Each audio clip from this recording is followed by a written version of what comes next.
Hello, everybody, and welcome to today's webinar with American West Metals. I'm Danica Warburton, the Investor Relations Rep for American West, and I'm delighted to be joined by Managing Director Dave O'Neill, who's here to share an update on both the West Desert Project and the Storm Copper Project.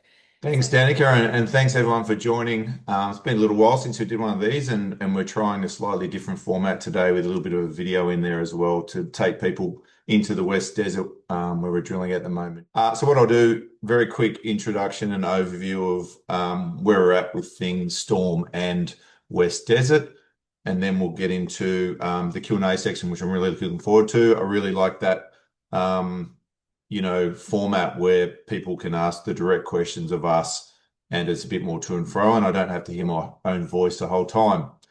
But onwards, bear with me. So look, as people know, and there's some questions about the Storm PFS and timing of that and why we've converted to West Desert with a lot of our promo and stuff. And that's a natural progression where we are right now. The Storm PFS is continuing, full tilt behind the scenes, and I'll talk to that in a bit more detail. And we're also drilling at West Desert. So naturally when the rig's turning, there's the news flow coming through and there's the excitement around that. So that's why we have shifted the IR in the very short term, because, we're still waiting to settle on the Storm development options there. And I'll talk to that, like I said, in a bit more detail shortly.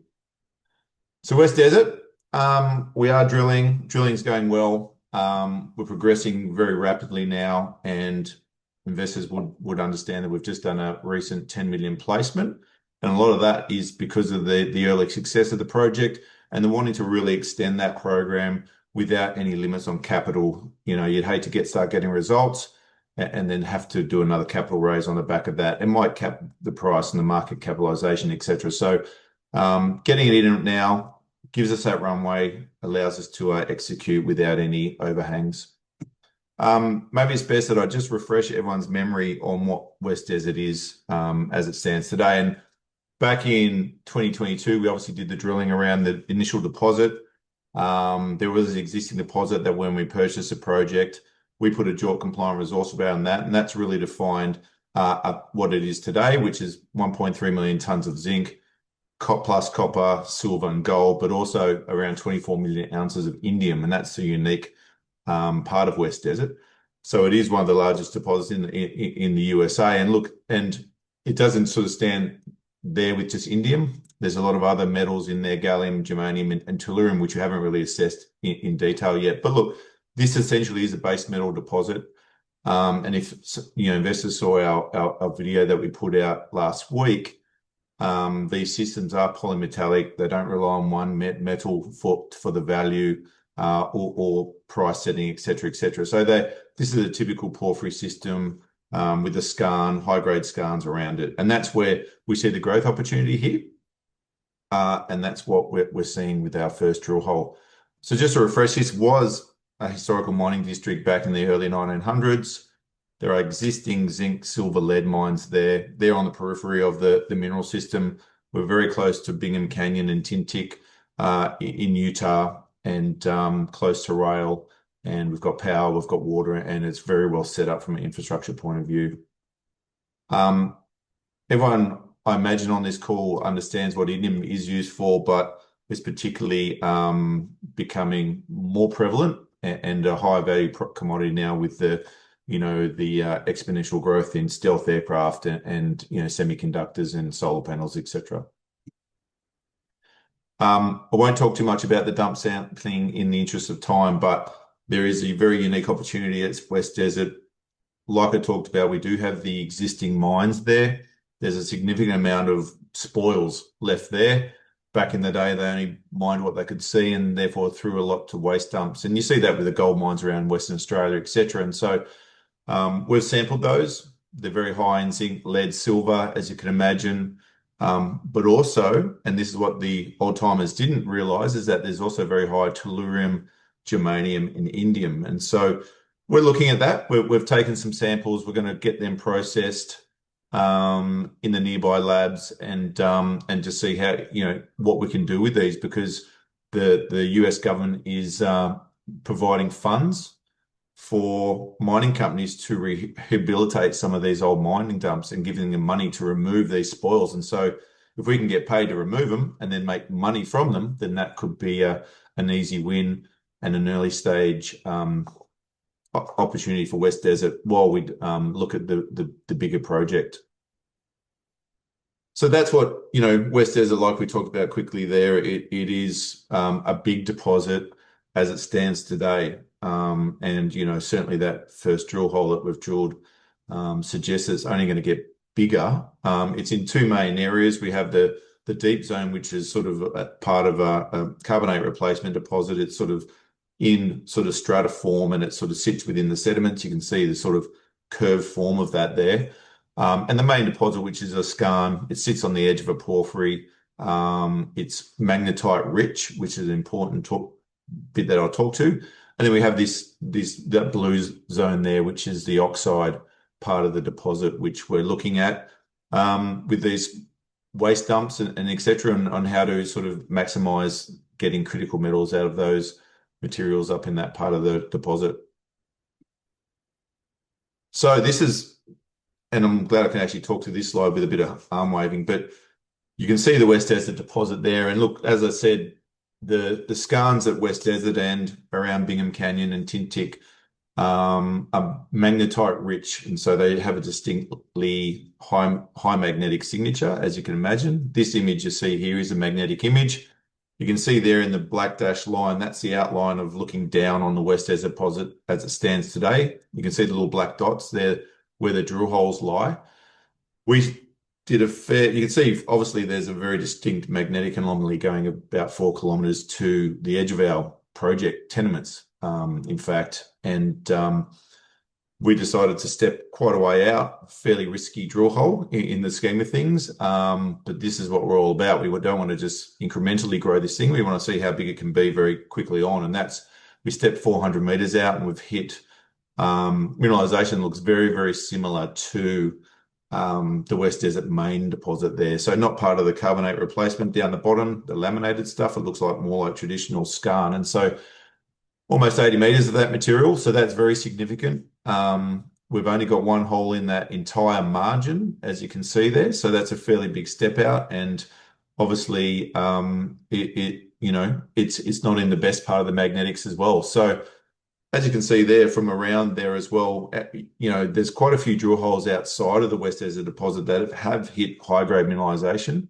So we're fairly confident in what we've seen in this drill hole and what we see in the region, that there is significant zinc, copper, indium, silver, etc., to be had in this area. And the other thing I'll point to here is that if you can see the magnetic low to the north of the West Desert deposit there, we think that's the porphyry. You can see that there's a number of other magnetic features around that sort of low, the blue and the light greens. And you can see that there's no drilling in that. So this is when we talk about that only 10% of these projects been explored. That's just around the porphyry margin. And as we know, so Bingham Canyon originally started out as a lead zinc mine, and it's because the skarns were discovered early. And then that naturally progressed as you explore away from these, obviously, geophysical highs. You discover more things like the porphyries and things like that. So this is following that same pattern. That's what's very exciting about this project. Again, highlighting essentially what we've talked to. You can see there now, this is a long section looking north through West Desert. You can see it's a fairly aggressive step out that we've done. And we're looking forward to drilling the hole to the east of that, where the Utah Deep area is there. So look, it's early days. We expect the assays in a few weeks. They're already at the lab. So they're being processed. And the other thing I'll talk to as well, we did do some infill sampling in around the resource. And that, again, the assays have started to trickle in for that. So hopefully we can get those in the next week or two as well, and we can put them out to the market as well. But those assays will be different. They're not expansion. They're essentially outside of the current resource, but they are infilling key areas and skarns that were never just never sampled back in the day. And obviously with the XRF gun now, we can go through and look at these unsampled areas, determine that there is some base metals there, and then resample them. So that's what that project was about there. So hopefully there's two bits of news here: the existing resource work, infill, and then also this exploration work we're doing now.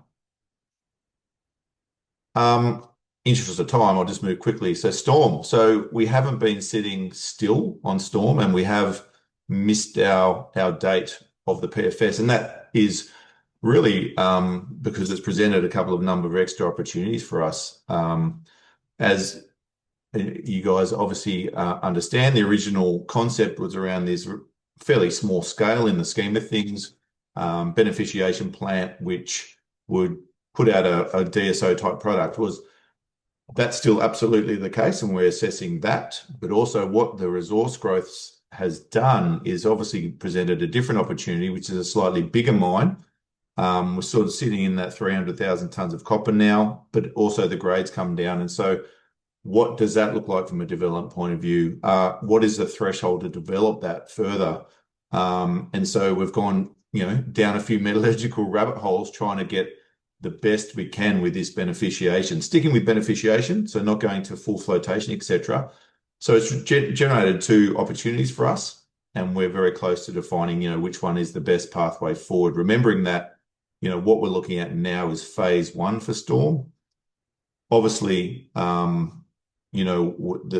this is a belt scale opportunity, and we see, in 10, 15 years' time, probably transitioning to a phase 2 with further exploration, looking within the greater Storm belt, which is obviously we own 100% with our joint venture partner Aston Bay.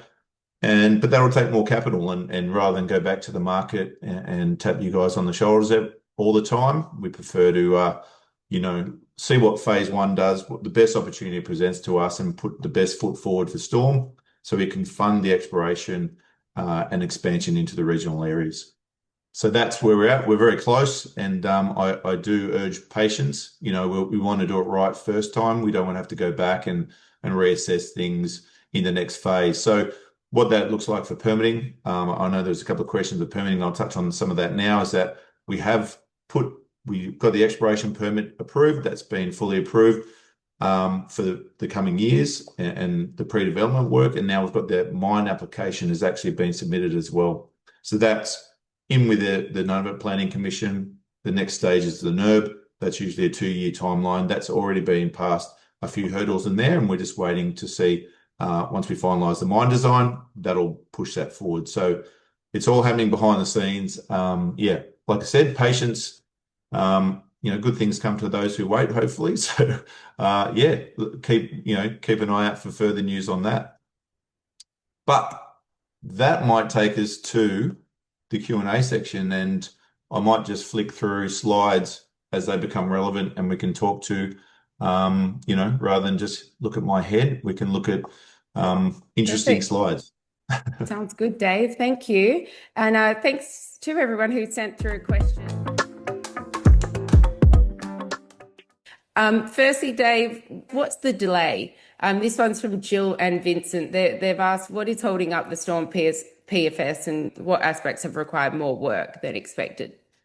Yeah, and I guess I touched on it just then, but opportunity is really delayed it. Like I said, do we proceed with the very small, well, not very small, relatively smaller scale DSO and much simpler processing opportunity, or do we progress with the bigger mine? And with that comes complexity and also cost. So, with beneficiation, we got it to a very efficient process with the PEA. As the grade drops and the tons increase, you increase your throughput. But we've also gone down some metallurgical rabbit holes and trying to perfect the system further and get higher recoveries. What is it? So, like all economic projects, it becomes a balance between capital and return, obviously grade, throughput, recovery, et cetera, et cetera. So So what you do is you open up all these different opportunities, and it's about settling on which one sort of suits. And look, personally, I think, where we are, the bigger mine probably needs further exploration work, and you probably want to make it 400,000 or 500,000 tons before you pursue the lower grade, bigger opportunity. Also comes with higher capital, as all these things do. Or stick with the more DSO, more robust, stockpile some of that lower grade material for phase two, which is going to be in 10, 15 years or whatever. So that's why we're still assessing these opportunities. And, it's taking us more time because we are finding these kind of unique and cool metallurgical ways of being hopefully one of the most efficient type DSO, first as well, projects globally in the terms of copper. So, yeah, that's what's really delayed us. Yeah. Nothing untoward. Yeah. So, indicatively, when do you think you will deliver the PFS? Yeah, well, like I said, we'd like to settle on in these coming weeks the final, which way is forwards, and then obviously make sure our I's are dotted and our T's are crossed, and then put something out shortly after that. Okay, thank you. And Jake has asked a question on the April capital raise.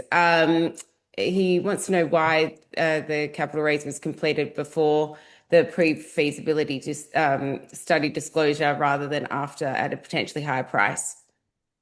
Yeah, well, I guess the two are disconnected, Storm and West Desert. So going back to West Desert, and the reason, and I think there was a question around, I may as well answer it now as well. Why Hmm. why there seemed to be a shift in the promotion of West Desert? Well, that's completely opportunistic and also a coincidence of where we're at with both projects. Yeah. In September last year, we had, a significant amount of money come in, and that was really to re-energize the American project. And while Storm was continuing, was fully funded to the PFS, etc., Hmm. this extra money came in essentially to move, West Desert forward, but with the focus on critical metals, etc. And so as that has gone into the drilling phase, naturally, like I said, a lot of the promotion has gone to that because it is exciting. The drill bits turning, and it is producing news now where Storm's still waiting. And so the capital raise that we just did, based on the first drill hole, we were tapped on the shoulder as well and said, look, we've got another $10 million there. And like I said, do we hold back and who knows when we get assays back. These things aren't always in your control, et cetera, et cetera. And how long is that going to be? Do we cap the market, sort of the share price and the market Yeah. capitalization, based on, because people know that at some point we'll need more money to expand this, or do we go earlier and give us that runway, give us that space to actually execute fully now and expand the program if we need to, based on good results? So it's like I know everyone's crystal ball is differently, and you've got to do what you think is best at the Yeah. time. But, again, sometimes when that capital comes in, you sort of can't refuse. So Hmm. Well, Harrison's actually asked, was the US government offered an opportunity to invest in your most recent capital raise? uh, yes, and I can't talk to what is going on behind the scenes. Obviously, Oh, there's confidentiality around the US discussions and things like that. John's in Washington, DC, as we speak, John attending the Prinier. Defense and Aeros. Yeah, John Prinius, who's a co-founder of American West and a non-exec director. He's also with St. George Mining. He's attending the Defense and Aerospace, conference at the moment for critical metals so talking to all the right people. So the government generally would come in to some of these projects in the past at a PEA or a PFS level, with more certain timelines on development, etc. But they are